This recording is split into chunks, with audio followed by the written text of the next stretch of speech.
Welcome to our YouTube channel, Tuition Home Coaching Center. Please subscribe to our channel to get more videos like this. Thank you all. আসসালামু আলাইকুম প্রিয় শিক্ষার্থীরা, তোমরা সকলে কেমন আছো? আশা করছি সকলেই খুব ভালো আছো। আজ আমরা দেখব অষ্টম শ্রেণীর বিজ্ঞান অনুশীলন বইয়ের পৃষ্ঠা 57 এর সমাধান।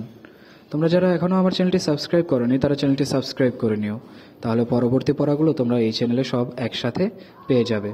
আর পূর্ববর্তী পড়াগুলোর প্রয়োজন হলে তোমরা চ্যানেলের প্লেলিস্টে সেই পড়াগুলো দেখে নিতে পারো, তোমাদের জন্য সেই পড়াগুলো আপলোড করে দেওয়া আছে।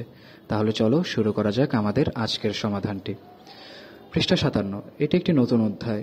এই অধ্যায়ের প্রথম ও দ্বিতীয় সেশন আমরা আজকে দেখব। বাসা থেকে বিদ্যালয়ে তো সবসময় আসা যাওয়া করো, কিন্তু কখনো কি বাসা থেকে বিদ্যালয়ে যাওয়ার রাস্তার ম্যাপটা দেখেছো?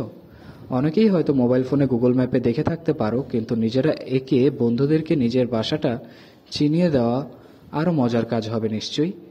কল্পনা করো তো, স্কুলের ব্যাগটা কাঁধে চাপিয়ে বাড়ির দরজা থেকে শুরু করে কিভাবে কোন দিক দিয়ে তোমাদেরকে বিদ্যালয়ে আসতে হয়।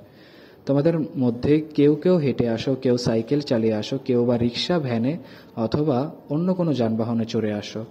এবার তোমার বাড়ি থেকে বিদ্যালয়ে আসার পথটা নিচের খালি জায়গাতে কল্পনা করে আঁকো। আঁকার সময় আশেপাশের কোনো গুরুত্বপূর্ণ স্থাপনা অথবা স্থান বা অন্য কোনো কিছু, যেমন নদী, পুকুর, হাসপাতাল, হাইওয়ে ইত্যাদি থাকলে সেগুলো আলাদা আলাদাভাবে লিজেন্ড এঁকে চিহ্নিত করো, অর্থাৎ চিত্র এঁকে চিহ্নিত করো। যেমন এখানে তোমাদের একটি নমুনা আঁকতে বলা হয়েছে, আমি এখানে একটি নমুনা এঁকে দিয়েছি তোমাদের জন্য। তোমরা সেই নমুনাটি তোমাদের বইয়ের মধ্যে এই ছকের মধ্যে এঁকে নিতে পারো।